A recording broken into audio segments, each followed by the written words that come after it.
Hello and welcome to Two Guys and a Few Good Men. I am TJ Washuk. And I'm Garrett Loberg. And this is Movie Lowdown for the week of October 22nd, 2018. Ooh, it's getting spookier, my friend. Yeah, how you guys doing? I'm ready for Halloween.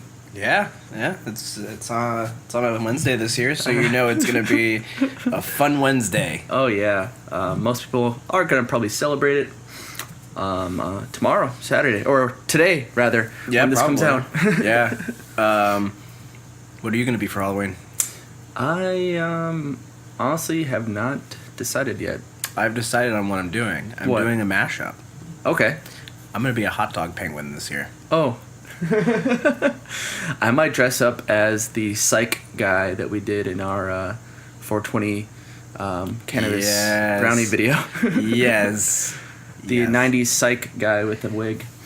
But let's get into it, man. Let's get right into the news. Okay, first up is, once again, news on Venom. I don't think that we're ever gonna let this movie go. Like, No. the fact that we've talked about this so much is pretty incredible. If you go through all of our podcasts and listen to every one of them, you're gonna hear something about Venom or Right. movie pass. So the reason why I have this topic in this week's Movie Lowdown is because, yet again, it is passing a milestone. So it just crossed $300 million mark overseas, and is now about to hit the $500 million global take.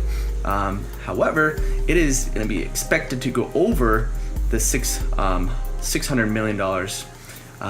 Considering it has yet to open up in China. What? It Yeah. is not opened up in China. No. That is a game breaker right there. Holy shit.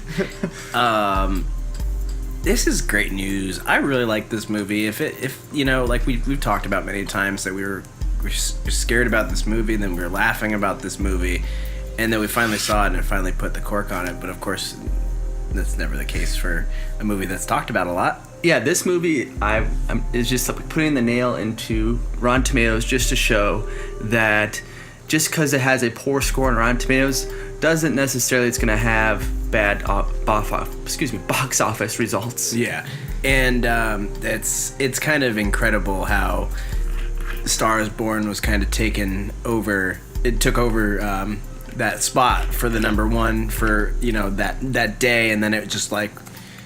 That's all people were talking about, and then all of a sudden now it's still continuing to talk about Venom. You don't hear about A Star is Born anymore. No. You're not hearing that being brought up. It's not breaking any records, and if it is, it's very slow records that aren't beating out Venom. I know for the past 2 weeks that I've gone to the theater that I've seen kids go to see Venom. Mm-hmm. Yeah. So it just shows you, And do you think that it was a clever marketing campaign on them? If they had made it rated R, do you think it would have gotten the views? I think it still would have gotten views, but not as many as it did with it being PG-13. Yeah, kids especially being able where to go kids in. can get dropped off at the movie theater and the parents don't have to buy their tickets or be in the theater with them. Yeah. So, good on Venom. Like I said, I don't seeing it being a franchise in the MCU. No. I really don't. I maybe like a cameo from Spider-Man, if like they even want to call it the MCU Spider-Man, but still on its own, this is really cool. Let's get into the next topic. All right. So next up, we've got the updated casting list for Godzilla vs. Kong. So first up, we've got Kyle Chandler, who is going to be playing a part. We've got Millie Bobby Brown. We already knew Millie Bobby Brown was going to be in it. Zhang Zi is a Chinese actor. Julian Dennison, who was most recently in Deadpool as Fire Fist, I think it was. Yeah, the angry chubby boy. Yeah. From Deadpool 2. And I'm trying to think of the other one. He was in another movie? Yeah, he was in a New Zealand movie. Anyways, then we got Danny. I don't know if I can never pronounce her name, if it's Danny or Denai Guerrera, and she's also been in a couple things. We got her in The Walking Dead. She was in Black Panther as, oh God, what was her name? Okoye. Yeah. And then we also have Brian Tyree Henry, who is most recently in a new movie. What's The Widows? Oh yeah, and also Hotel Artemis. He was in this last year. Atlanta. White Boy Rick. Mm-hmm. And then we have Demian Bichir is going to be in it. Who, if you haven't seen him, he's been in a couple movies. I'm trying to think. He was in The Nun recently. He's also been The Hateful Eight. Yes, he was in The Hateful Eight. And then finally, we've got Alexander Skarsgård, who looks like he's going to probably be the top casting for that, you know, because they did with the Godzilla movie. They had that Jonathan Ayrton Tyler, or whatever his name is. Oh yeah, as like a military, son? Yeah, as a military guy. He really plays the part of a military kid. He's very buff. He's very active. So you could actually see him playing probably like a main character like that if that's what they're going for. But it's kind of interesting that you see Millie Bobby Brown because she's in the Godzilla movie coming out next year. Yeah, 2019 it comes out. Yeah, so that means that whatever damage happens, she's going to survive it. Yeah. So, because I don't really see anybody else that's... And I haven't looked at the cast for Godzilla yet, but yeah, I don't see anyone else. This is just for a movie that comes out on May 22nd, 2020. Yeah. We're still waiting for, the next Godzilla movie. Yeah, and at least we have trailers for that, too. True. But, the problem with these Godzilla movies is they're not like the old ones where you could have monsters attacking each other. They're so big for scale. These monsters, yeah, how big they make them now. Because like back in Japan, you could have like a character fighting. You could in have a suit. Yeah, and it was more realistic to see, and it was kind of like more. It was almost like watching like a Dragon Ball Z fight or something like that, where it's framed right. But with these movies, they're so big that you're just like, man, like. I would imagine that he would just topple over the earth. Like, the earth would just start rotating differently of Godzilla. And, like, they make him look so big, and it makes you kind of question what's going on. But yeah, I kind of like the interpretation that they had with the Japanese Godzilla they came out with, I think it was 2 years ago. Mm-hmm. That was a good Godzilla movie. That was a great Godzilla movie. It was definitely a little better than the one they had 3 years ago or 4 years ago now. Mm-hmm. With Bryan Cranston. Yeah, and I actually just rewatched that a couple months ago. Oh, really? Because it was on, I think, on Netflix or Hulu or something like that. Yeah. Or it was like a free rental or something like that. But going back and watching it, it's just they add so much drama into it, and I get that like there was a lot of drama in the old Godzilla movies. Yeah. But I guess like it just doesn't sit well now because it's like over the top. Almost. Yeah, and they kind of made it more about the characters rather than Godzilla. Yeah, and I think that's what people go into Godzilla for is you get some character. That was always the funny part about Godzilla movies. You always had like some character growth, two main characters that like probably like it was a guy and a girl always, and they like would sneak into a military base, and it's not like that anymore. And even though they did sneak into a military base last one, it was just like. It was with his dad, and it was just, it was a lot. Yeah, so I don't know. So with, these movies, these Godzilla movies that have come out recently with this huge cast, famous actors, is it going to be focused on the monsters themselves or more towards these actors? Well, there's going to be 5 monsters in 2020s. Yeah. So, like, they better fucking, they better make them the main focus. I mean, I don't care if you have 5 characters that are, like, that have character development. Yeah. But I better see some fucking, development from the monsters themselves. Yeah. And, like, if they're going to go into depth with these movies, too, because at this point, when 2020 comes out, there's going to be 4 movies in this franchise then. 4? Yeah, it's 3 because because King Kong, King Kong is technically part of it. That's right. Then Godzilla again, then Kong vs. Godzilla, and that'll be also like the Battle Royale. That's gonna be like a bunch of monsters in that as well. So, it makes you think like, where are they going with this? At the same time, like I am excited. Yeah. I am very excited for it. But we'll see. Okay, and up next we have update to the Wonder Woman movie for Wonder Woman 1984. It was recently pushed back from November 2019 to June 2020. Yeah, so apparently the director, she made a comment on that. She's excited about it being released in 2020. She said it's their weekend and they can't wait. My question is why did they push it back? Did you find that out, or no? They didn't say anything. I didn't really get anything from the articles I was reading, but like we were speculating. I really think that they're gonna scrap the DCEU. Yeah, I think they're gonna have just Wonder Woman as the main helm, or like have her own side stories now. Mm-hmm. Kind of like with the Joker. Well, and you think about it, like it's actually it almost makes sense that they did this now, because it made me think 1984. There's not going to be any Batman. No. There's not going to be a Superman. There's not going to be any of these characters. So it makes sense that they do a hard reset. Maybe add like 45 minutes of something that happens in the future, or I don't know. Yeah. But I honestly think that this is because Aquaman, after they released a 5-minute trailer, I do think that Aquaman's not going to be as lucrative as they think. I think that's probably why, because the creators of Aquaman probably saw the movie, mm-hmm. and they decided on this. Yeah. The producers and the team that created the whole DCEU. Mm-hmm. It's really sad to see this, because they tried. I wouldn't even say they tried, to be honest. I think that Zack Snyder's been probably one of the biggest curses, and I think that they're still keeping him too, mm-hmm. which makes it even bigger of a curse, because you're like, hey man, like, what's going on? Like, can you fix this? And he's like, nah, I got other stuff I gotta deal with, and he's just let them down so much. I mean, the Superman movies were supposed to be the start of it. Yeah. They were somewhat popular. Yeah, I like the Superman movies. I did too, but not a lot of people found them as fun as we did. Yeah. And they said he was too dark. Yeah. And I understand that. I think that they're gonna stick with just going with single movies, because they have Shazam coming out, and he's not gonna be any part of.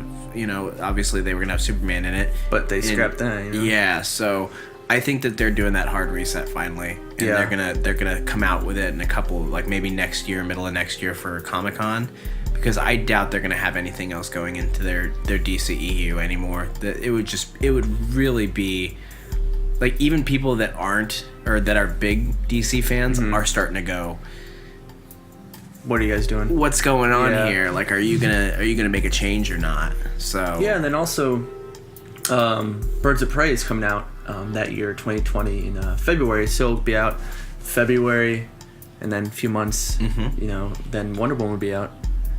So it might be the year for DC. And so is that gonna be a movie? Yeah, it's gonna be a movie. Margot Robbie. That's right.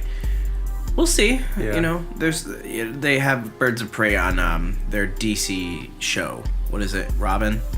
Like, they had like a scene with all the Birds of Prey. Owlman and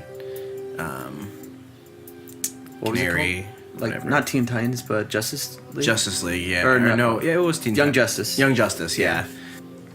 And next up, we've got LeBron James reportedly producing Friday the 13th reboot. I'm so tired of hearing about LeBron James, and I love how whoever did this put up a picture of him in the Cavaliers outfit when he's obviously a Laker now. It's funny though, like right when he moved to Los Angeles, now he's getting into movies. Yeah.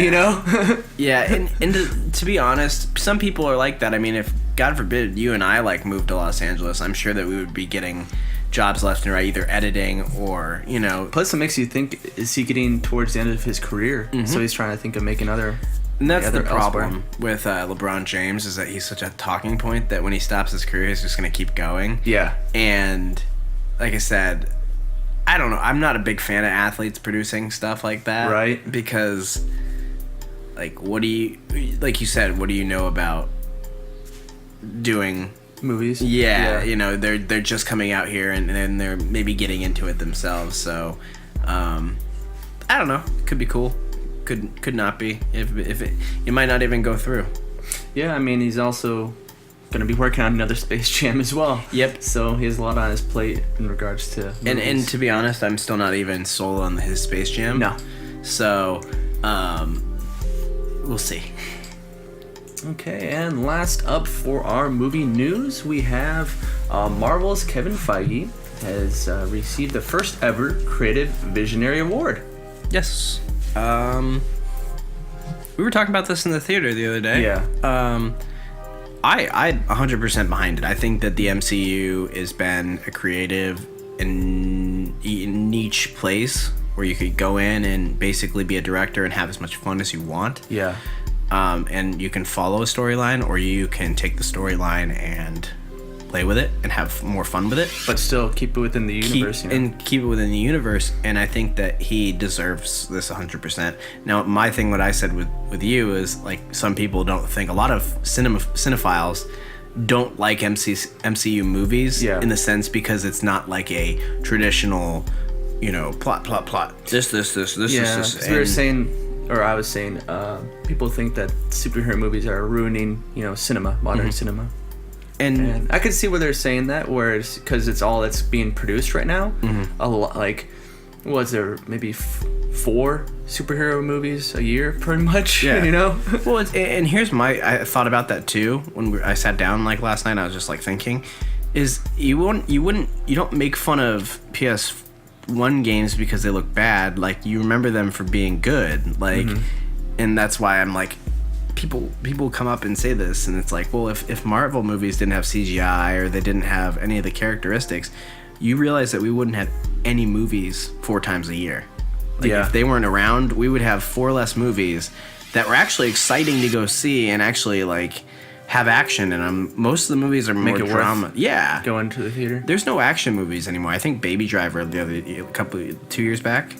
year back, was probably one of the most exciting movies, like heist movies I've seen. And then the next one after that was Ant-Man. Like, that was a incredibly fun movie. And the Wasp, Ant-Man and the Wasp. Yeah, I mean, this year they had a few. There was Mission Impossible. I'm sure there was others. I just can't think of them right now. But in Mission Impossible, you expect that, and it's like you only get that treat every once in a blue moon, right? Because Tom Cruise only comes out of the closet to film those movies. Yeah, every blue moon. So I don't know. I think this is great for Kevin Feige. I expect, like, maybe next week we'll touch on it, but I expect there to be backlash and people saying like, oh, he doesn't deserve it because these aren't, they're already comic books. Why would you take something from a comic book and just say it's a movie? And that's all I've heard usually from people that are really into movies. Yeah, and then also I think from there I stemmed on Black Panther. Spike Lee said Black Panther was such a powerful film, and I feel that Spike Lee probably hasn't even seen any other Marvel movies, so Black Panther is going into the Oscars, right? And are they? Okay. Is that probably right? I wouldn't be surprised. Pretty sure that Marvel is trying to push Black Panther more than Infinity War. So it'd be interesting to see what Black Panther receives, as a superhero movie.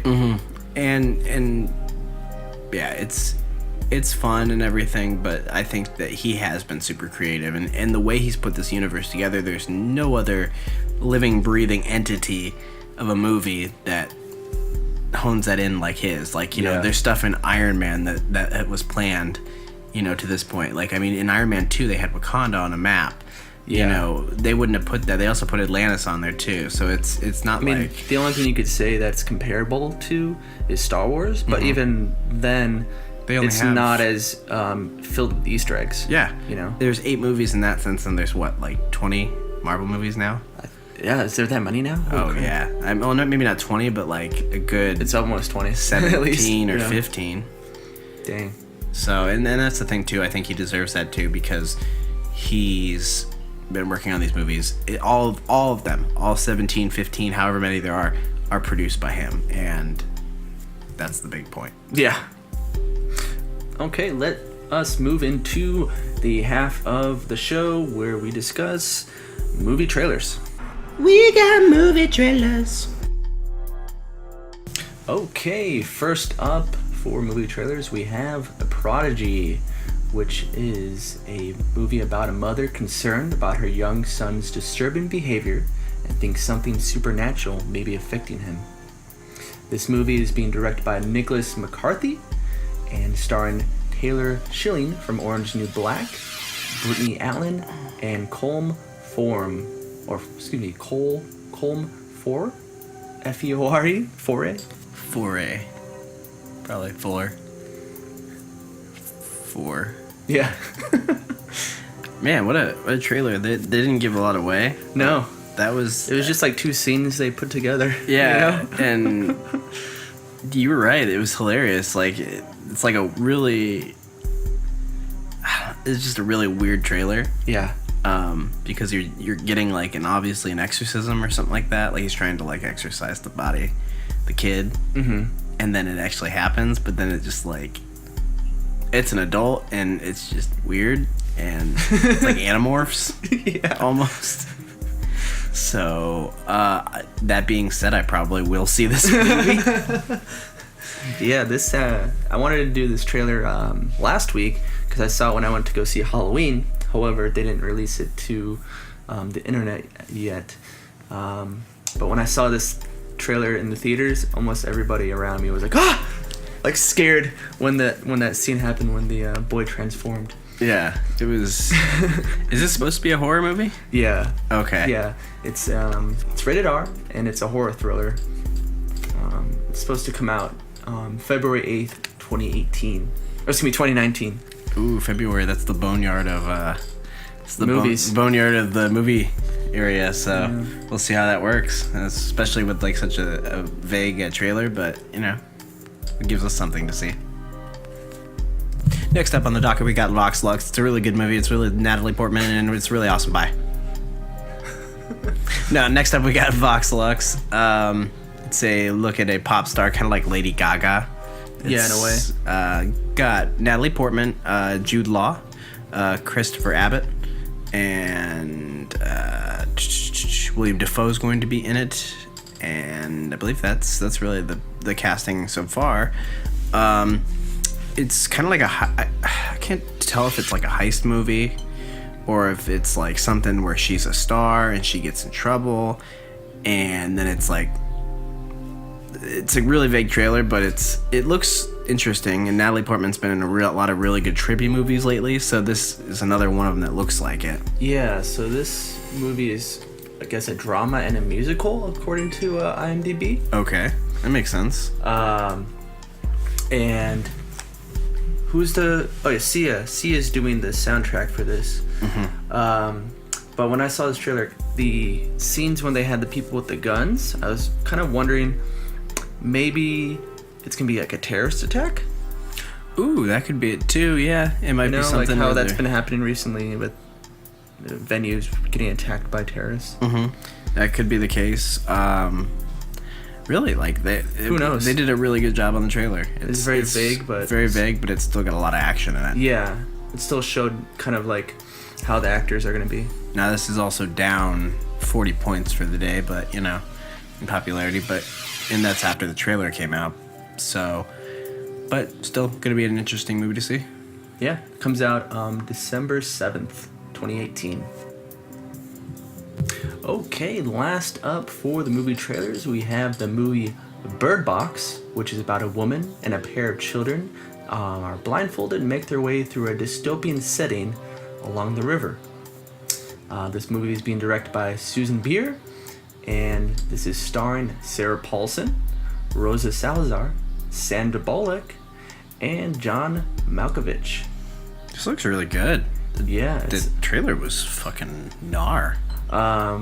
This is a Netflix original movie, and Netflix is really pumping out these movies lately because Disney's dropping out, and pretty soon all these other companies are gonna have their own streaming service, so they have to build up their service. Well, this is probably one of the most Netflix movie. This is the trailer that I've seen. Sorry. This is the most intense, really fun trailer I've seen Netflix come out with for a while. I mean, they come out with really good ones, but I mean, this one was pretty. I mean, the one we saw, what was it, Into the Dark or whatever, that Skarsgård, that one looked kind of interesting. The movie was okay, but this movie kind of reminds me of A Quiet Place in a way. Yeah. You know? Because you don't know who the monsters are, and they have to be blindfolded. Because I guess if you see something, you'll see your greatest fear or something like that. Yeah, that kind of seemed vague, but you know, like if it's a virus or something, like, you know, Airborne Scarecrow, how he has that. But I mean, I don't understand how like your eyesight would, like, it would have to get in your brain and cause an auditory hallucination. But at that point, it would always be in your brain. So like that's why I couldn't understand why they had their blindfolds off in like the house. And like when they were talking about outside people coming in, and I think when they had the blindfolds off in the house, I think is because they had the windows covered. Okay. So it must be like sunlight or something that's doing. I don't know. It'll be interesting to see. When does it come out? December 21st, 2018. We just have a ton of December movies to pick at. Jeez. Okay, well, that is going to do it for movie trailers. Let's move on to movie reviews. Movie reviews. Alright, so for our movie this week, we went and saw A24's and Jonah Hill's Mid90s, which is a skateboarding movie about a young man who kind of doesn't have a place in the world and ends up finding a bunch of skaters. He really likes skating and becomes friends with them and starts living their life. They're kind of rough 90s, not being watched by parents life. Yeah, he's kind of like a latchkey kid, if you will. His brother is a punk ass because he's a loser and is a loner. He's probably 13 in this movie, 12, the main character. 12 or 13. Yeah, and he's still trying to figure himself out. He doesn't really have any friends until he meets these skateboarders, and he becomes very fond with them, and they attach to him really quickly because he's a kid and he's kind and really a lovable kid, you know? I think that it just shows how misunderstood, and I'm not saying that every other generation or anything, but the 90s kids, like, a lot of parents started working like they do now. Yeah. Where it wasn't like they could go to work like 4 days a week and it was like a certain amount of hours. Like it started to be like a 9-to-5 job started to really take over. And, you know, I don't know if this was during the summer, because obviously none of them are going to school. It was during the summer. Yeah. Yeah.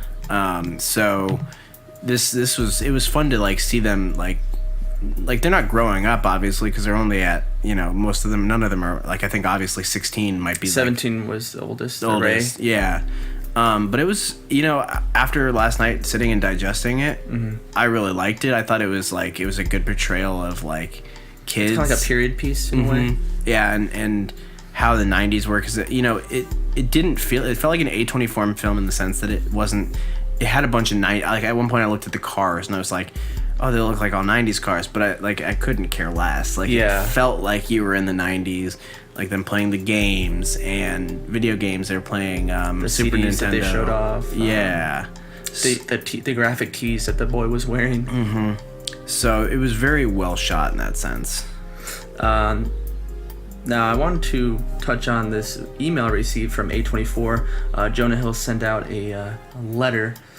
Let me just read this off here. To A24 fans, Mid90s has been my whole life for the past 4 years, and this weekend we're finally putting it out to the world in a real way. It's exciting and it's scary. All of my emotions and my heart are in this film. It's personal, but it's really just about the feelings of growing up. It's a time in your life when it's you and your friends versus the world. It's the lessons you learn, including the ones you have to unlearn as you get older. Nothing is ever just one thing. Things can be flawed and beautiful. I was never a great skateboarder, but when I was a kid, skateboarding gave me friends. It gave me an aesthetic, an ethic, and a point of view. It turned me on to punk and hip-hop, and it's guided me through my life. I'm so grateful for that, and a big part of why I made Mid90s was to show my gratitude for something that gave me so much. thank you for reading this, and thank you to everyone who comes to see the movie. I hope you enjoy it. Jonah Hill. Yeah, and I think he touches on that too. That's really touching to hear from him. Yeah, and that's why I had to read it. People give Jonah Hill so much shit.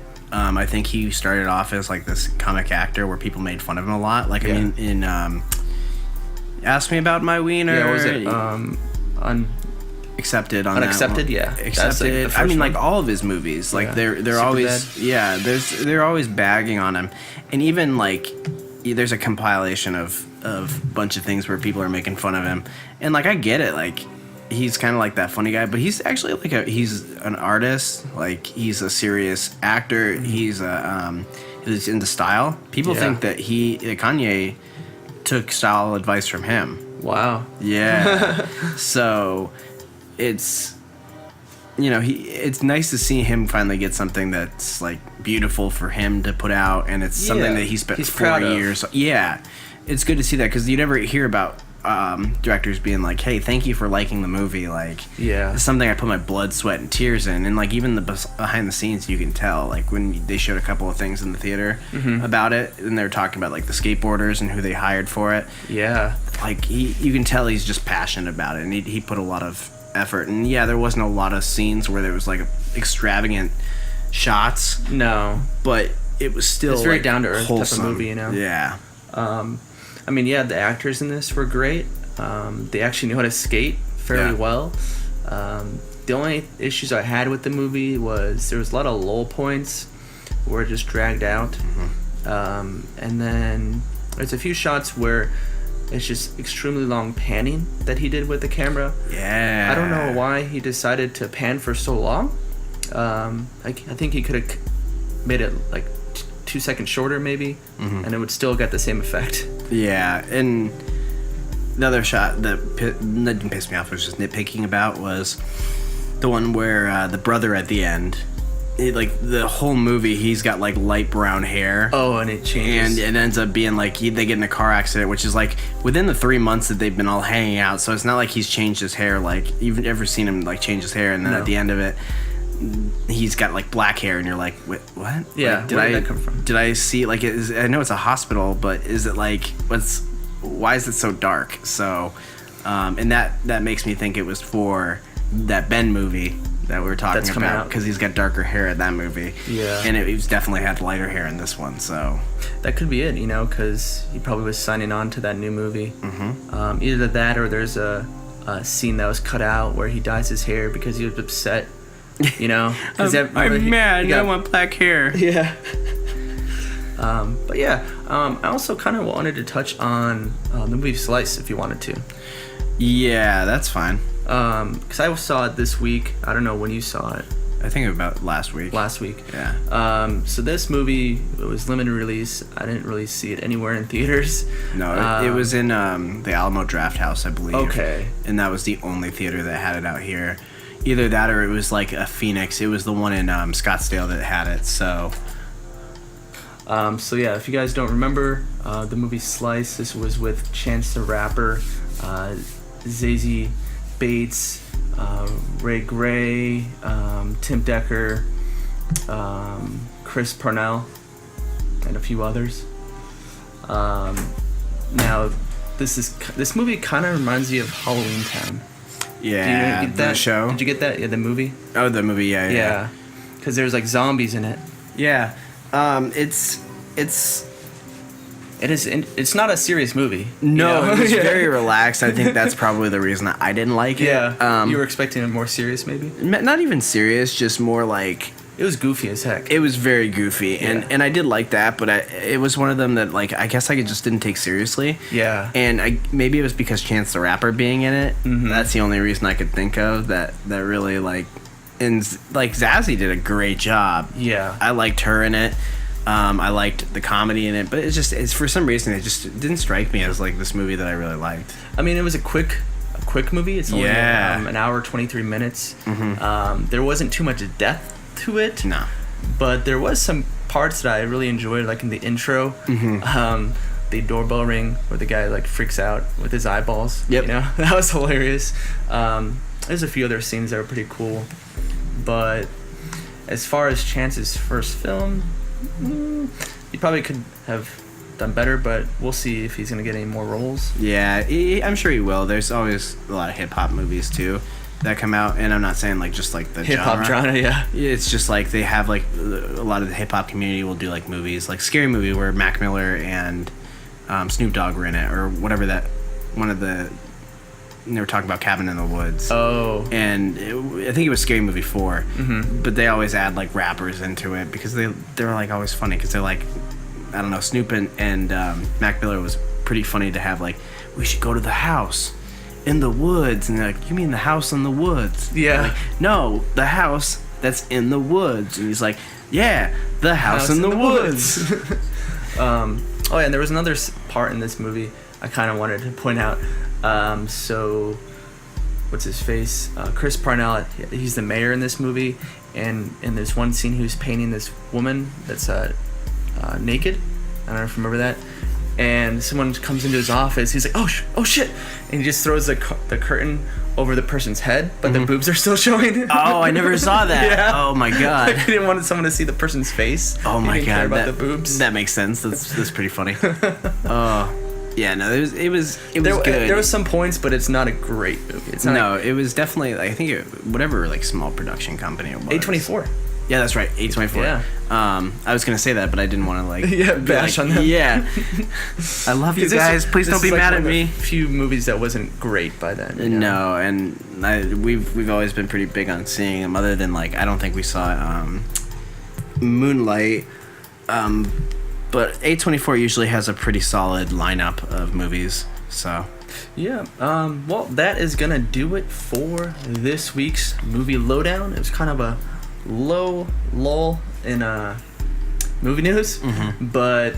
The nice part is that we're at the season now where movies are going to start coming in for summer next year. Yeah. And they're going to either start dropping in December, or they're going to start at least hinting at the news of them. Yeah, I'm sure we're getting a lot of news coming up. Godzilla was like pretty early that we got that news for, which was pretty nice. So not to mention there's a crap ton of movies coming out soon, you know, in November and December. We'll be pretty busy. But as far as the question of the week, did you have one? I do. Okay. I have nipples, Greg. Can you milk them? No. No, I don't have a question for the week. So my question is, which do you think will be made first into a movie? Fortnite or Minecraft? Oh, fuck you. God damn it. Fortnite. You can make a better story out of Fortnite than Minecraft. I would think that the square graphics would take away from the movie, even if they did like almost like Legos. Yeah, because I mean, like, you can't, like, with video game movies, that's hard to begin with. But like Fortnite, you could at least like make like a story where they're like running from zombies or something like that, and make it kids friendly. Right. Like, it would be a direct-to-DVD if it was I'm for sure thinking both of these movies would be like straight to Netflix. Yeah, but definitely Fortnite over Minecraft. Yeah. But other than that, guys, we do want to plug our friend's show. It's called Chocolate Swordfish. It's starring Kyle and Kenny, as well as Gerard, and they talk about movies, entertainment, anime in their podcast, and then on Fridays they do a commentary on a movie they select. Next week is actually be on Tuesday because they're out camping, and they're going to be doing the movie Holidays, that horror movie that's on Netflix. Oh, fun. I'll probably have to watch that with them. Yeah, because that's really fun to do their podcast. I'm not gonna lie. Yeah. So you gotta join in on that too, because the more the merrier. Oh, I bet. So well, that is gonna do it for this week's Movie Lowdown.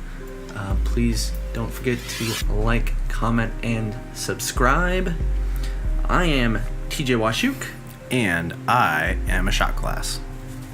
Good night. This has been a Two Guys production.